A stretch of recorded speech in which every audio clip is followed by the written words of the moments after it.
Friends, the hymn we just heard, It Is Well With My Soul, is one of my favorites. The words acknowledge that life's dreams and plans and hopes can change in an instant, but that God is present in tragedies and God is greater than those tragedies. Horatio Stafford, who wrote this hymn, knew this better than most people. Stafford was a successful attorney and real estate investor who lost a fortune in the Great Chicago Fire of 1871. 2 years later, Stafford decided to take his wife, Anna, and their 4 young daughters, ages 2 through 11, on a trip to Europe. Stafford was a good friend of the evangelist D.L. Moody, and he wanted to visit his evangelistic meetings in England. At the last minute, Stafford had to stay in New York to attend to a business matter, but he sent his family on the French steamer, the Ville du Havre. In the early morning hours of November 22, 1873, while crossing the Atlantic, the Ville du Havre collided with a British vessel, and it went down in 12 minutes.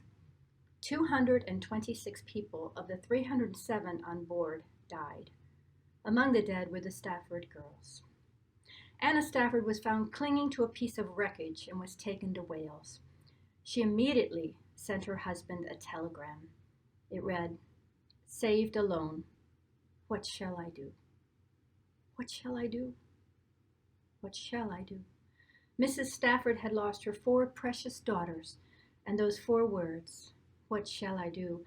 are the words of a grief-stricken mother whose life had changed in an instant and was now out of her control. How many of us are feeling our lives are out of control as a result of the COVID-19 pandemic sweeping the world and now our nation and state? How many of us thought 2 months ago that we might lose our independence? We might lose our job. We might lose our house or a retirement. We might even lose our life or the life of a loved one, all because of a virus. Today I want to talk about a biblical character who faced those 4 words, "What shall I do?" She's a model for us, and she's one of my heroes, my biblical heroes. Her name is Ruth, Ruth in the Hebrew, and I want to talk about why she is a hero, because I think right now we need heroes. I've spoken about Ruth before in this setting, about 5 years ago, but I want to bring her story back to you, out of the vault, as they say, because at this time we need people who think of others, and by thinking and doing for others, show the way forward in this time of crisis. My thanks go to 2 local rabbis, Rabbi Klein and Rabbi Frankel, whose thoughts have influenced my message. My thanks also go to Pastor Scott Wilson, who always would preach 30 to 35 minutes, and this message comes close to rivaling his length. Now, Ruth was one of only 2 books in the Bible with women as the central character. Ruth's book is short, 4 chapters, 85 verses, but it's packed with information. We will try to unpack a little bit of it today. I hope you will take the time this week to read those 85 verses. Some essential background. First, if you have your Bible in front of you, will you turn to the book of Ruth? One of the first things you will notice as you turn the pages is where the book of Ruth is found in our Bible, the Christian Bible. Which book does it come after? Which book? Did I hear Judges? Yes, that is correct. The placement is significant. It's significant because the order in other scriptures, and I'm thinking particularly of the Hebrew scriptures of our Jewish brothers and sisters, is different. Why is this important? Well, the placement of the book of Ruth guides us, the readers, to an understanding of the book. When the order is different, it means the meaning, the understanding, will be different for those readers. Our Jewish brothers and sisters see the book as being either revelation or history. By revelation, they mean the book of Ruth is attached to a religious holiday, Shavuot, when Jews celebrate the gift of the Torah to the Jewish people. In this case, the book of Ruth is found in what is called the Megillah, or the Scrolls, and is found after the Song of Songs, or what we know in the Old Testament as the Song of Solomon. By history, our Jewish brothers and sisters, mean the book of Ruth is substantially about David. It's the backstory of King David. So it sometimes is found near David's writings, specifically the book of Psalms. Now there's a third way, and that is the chronological way, and that's our way. We Christians find the book of Ruth after Judges. In part, it is there because of the first verse in the book of Ruth, in the days when the judges ruled. But there's another reason.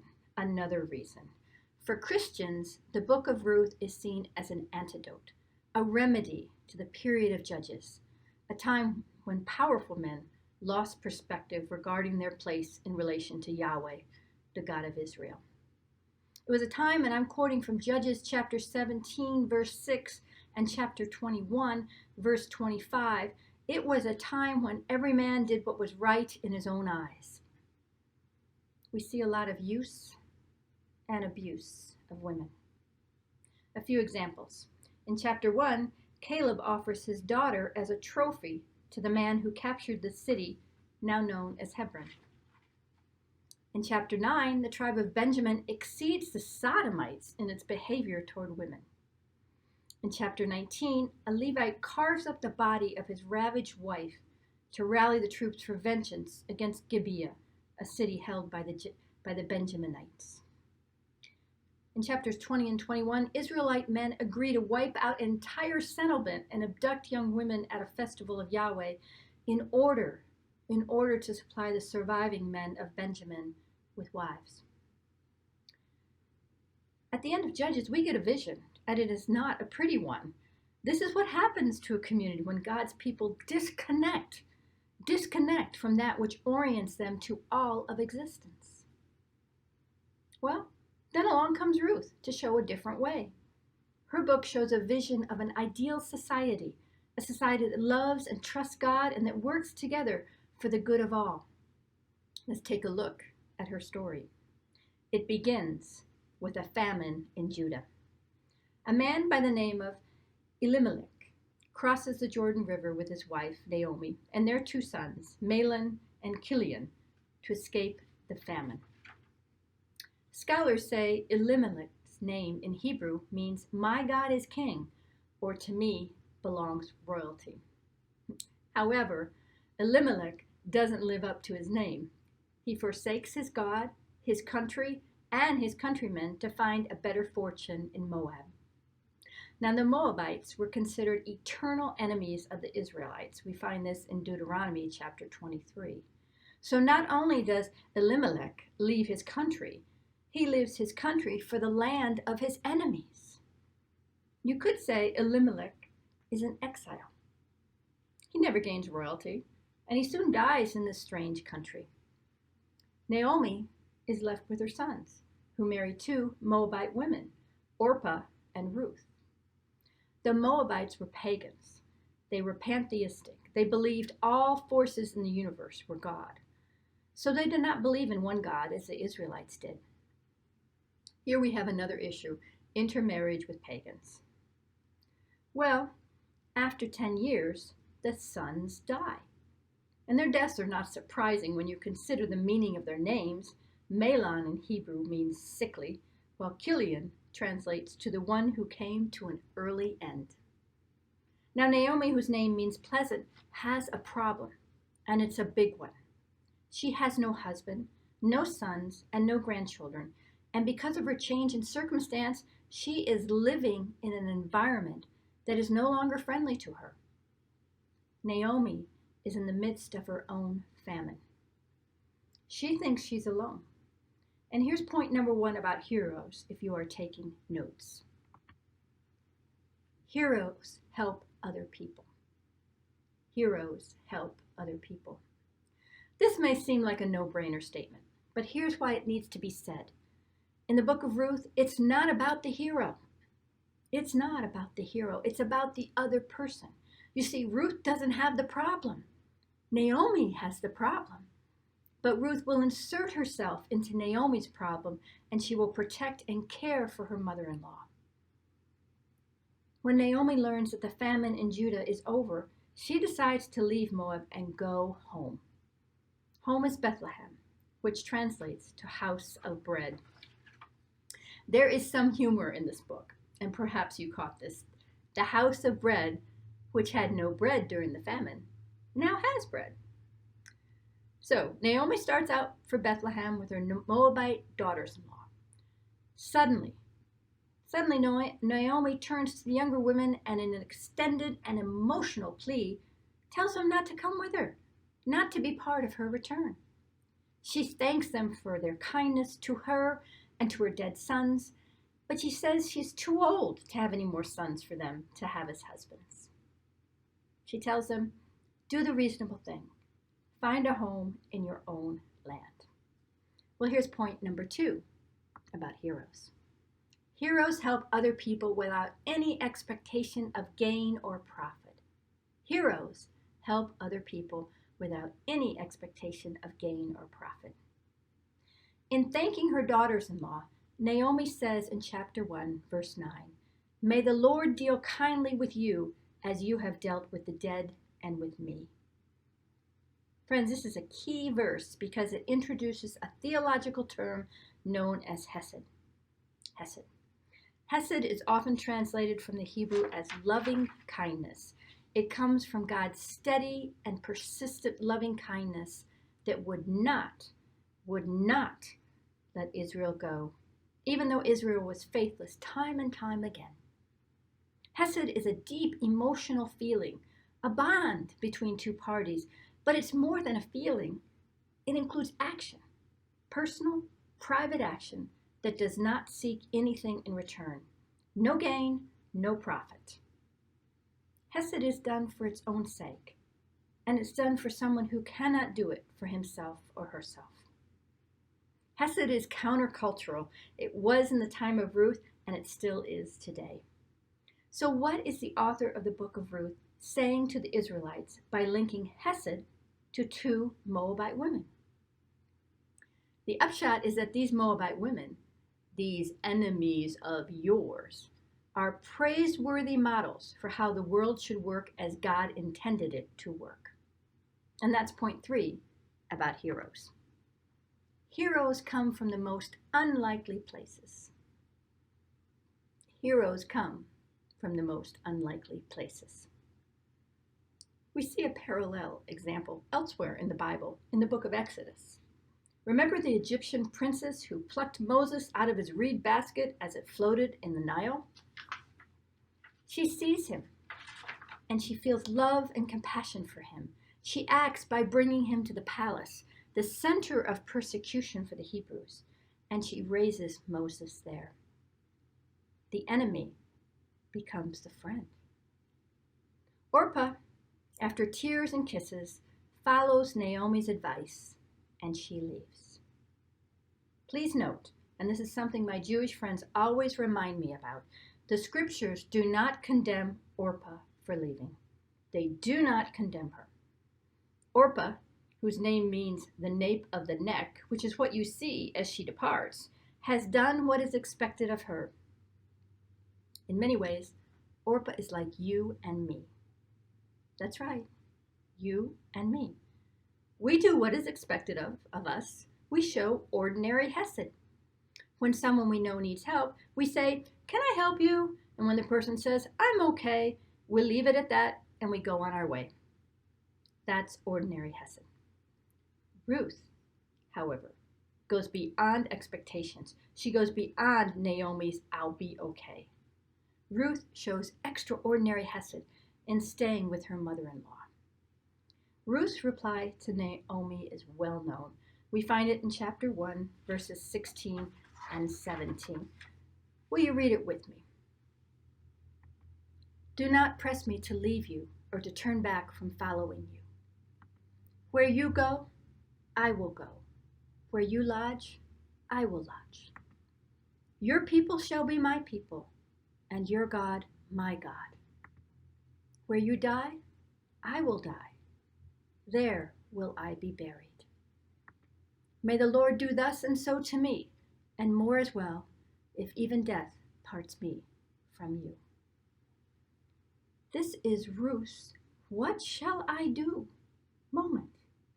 What shall I do? To me, this comes close to what former astronaut Scott Kelly was talking about in his article in the New York Times last week. Kelly lived on the International Space Station for nearly a year, and he said what got him through was having the right expectations, knowing that this was his new reality and he had to deal with it. Ruth makes that choice to follow a new reality. She lets go of everything to follow Naomi. Why does she do that? Because she admires Naomi and what Naomi stands for. Ruth wants to be like Naomi, and so she's willing to break with the past and begin a new life. Ruth undergoes a conversion of the heart and the will. Now, this does not occur because of any ritual, but through her embrace and strengthening of Naomi and Naomi's God. So Naomi and Ruth travel to Bethlehem, and on the way there, Naomi's view is that she has no one.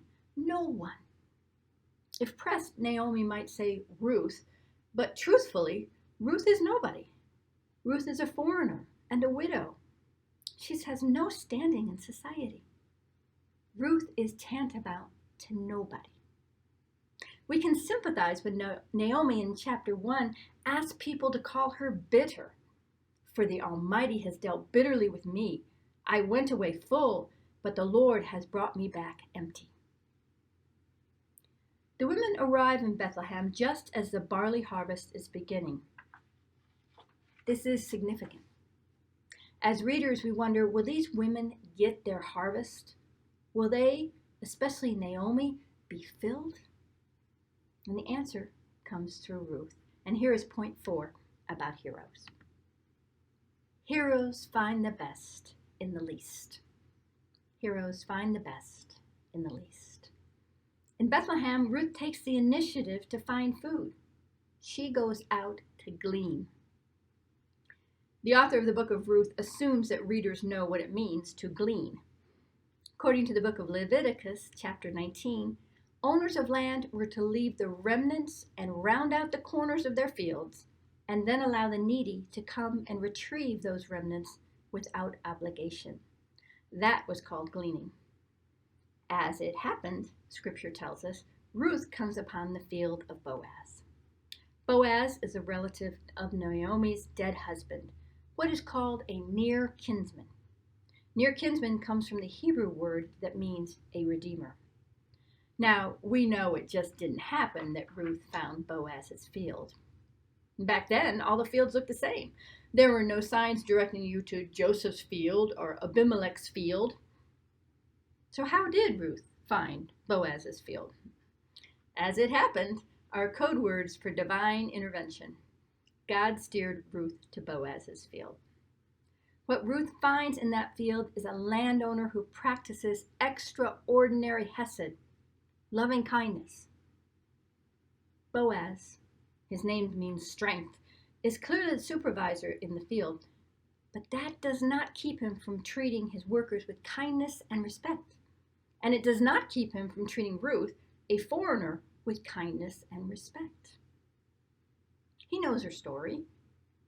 He knows how she has left her mother and father and her native land and has come to a people she did not know before. And he's impressed. He calls her daughter. He gives her water and food. He makes sure she's protected and not molested by workers in the nearby field. Boaz even tells his men to let Ruth glean among the standing sheaves. What he's telling his men to do is pull out stalks of grain just for her. This goes beyond what the law requires. The law specifies that a landowner not pick up the remnants and round out the corners of his fields. Nothing more. A good society follows the law. A great society goes beyond the letter of the law. It is not bound by the limits of the law. A great society practices hesed, loving kindness in an extraordinary way. Point number 5 about heroes. Heroes involve other people in their plans. Heroes involve other people in their plans. Boaz sees the kindness and the good deeds that flow from Ruth, and he responds in a similar way. Goodness brings about more goodness. Let me repeat that. Goodness brings about more goodness. In chapter 3, Boaz says to Ruth, "And now, my daughter, do not be afraid. I will do for you all that you ask, for all the assembly of my people know that you are a worthy woman." Naomi may think she's working behind the scenes to get Ruth and Boaz married, which does happen, but actually, Ruth and Boaz are working behind the scenes to restore Naomi to her proper place in the community, to take Naomi from famine to fullness. And that is what happens. The book of Ruth closes with Naomi at center stage. Naomi is holding Obed, the child of Ruth and Boaz. Naomi is surrounded by neighborhood women who make a big fuss over the baby. Boaz and Ruth, well, they're not to be found. They are in the background. They've accomplished what they set out to do, which was to bring Naomi back into life, back into the fullness of life. Friends, do you think Ruth was anxious when she made that decision to follow Naomi to a strange land? Probably. But Ruth put that aside. She put her anxiety aside because she wanted to be like Naomi. She wanted to worship the God of Israel. She was willing to give up everything to worship the God of Israel. Ruth let go of normal expectations and instead worked on controlling the controllables. Ruth controlled what she could control, such as going out and getting food. And she didn't worry about what she could not control, such as what people thought of her. When we worry about those things we cannot control, such as the spread of the virus, we will become anxious. Anxiety leads to fear, fear leads to paralysis, and paralysis moves us farther from God. Friends, these days I'm looking for heroes. I'm looking for heroes in this crisis we are in. These are people who've taken it upon themselves to make sure others are cared for, that others have enough to eat, and that others don't feel alone or afraid. I'm looking for heroes because I am here on this earth because of heroes. And that's truth. That's truth. My grandfather Fillmore was a banker in a small town in Michigan. When the Depression came and the banks failed, my grandfather lost his job. The family lost their house, and that summer they had to move into an old chicken coop, which my grandmother decorated as best she could. My grandfather never lost faith. He believed in God, and he believed in his country, and he knew things would get better, even as he swept streets for the WPA, the Works Progress Administration.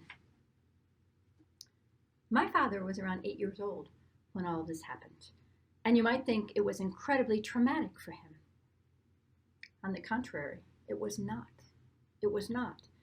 Years later, my father told me that he always felt loved and he always had enough to eat. Just about every afternoon, the family would find a bag or a basket on the steps of the coop. Inside would be a fresh-baked casserole with homemade biscuits and a pie or cookies for dessert. The family rarely knew who left the different meals. Occasionally, there'd be a note with the meal, but it wouldn't have a name on it. It would just say something like, "We love you. We love you." What an example of Hesed, of loving kindness that goes beyond what is expected. You see, many of the people who made the meals were hurting, just as my grandparents were. They had lost jobs and sometimes houses. They were trying to feed their families. They didn't have money for another meal, but they scrimped on their own meals so they could provide for a family in need. Goodness brings out more goodness. My father never forgot the goodness he experienced as a child. During his lifetime, he was a model of Hesed. He gave away his used car whenever he bought another used car. He paid people's rent and utility bills. He stopped for people in trouble on the highway and replaced many tires and batteries. He was an amazing example of Hesed to me and to my brother and sister. Church, I'm looking for Hesed heroes. I'm looking for those Hesed heroes. On my early morning walks, you see, I've been getting up around 7 and walking around my neighborhood. I see some examples. I see the red cooler by the back door of a couple in their 90s. Their daughter brings them food, but so do neighbors who check up on them regularly. I see the children of nurses and grocery workers being cared for by other families so their parents can go to work. I see families encouraging others in creative ways. And here's what I and some 50 or so other walkers and bikers saw on Thursday. Enjoy your walk. Be kind. Enjoy nature. Stay safe. Smile more. Where are the heroes? The Hesed heroes? Friends are all around us, and they are us. I end my message by going back to the beginning. Horatio Stafford had received a telegram from his wife saying that their children, their 4 daughters, had died in a shipwreck. "What shall I do?" Anna Stafford wrote to her husband. Stafford immediately got on a ship to be with his wife. The captain of his ship knew what had happened, and at one point in the voyage, he summoned Stafford to tell him that they were now passing over the place where his daughters had lost their lives. Shortly after, reports say, Stafford wrote down the words to "It is well with my soul." When peace like a river attendeth my way, when sorrow like sea billows roll, whatever my lot, thou hast taught me to say, it is well with my soul. The Staffords would have more children. They would move to Jerusalem in 1881 and help found the American colony, a religious community devoted to a simple life of service and to encouraging relationships between Christians, Jews, and Muslims.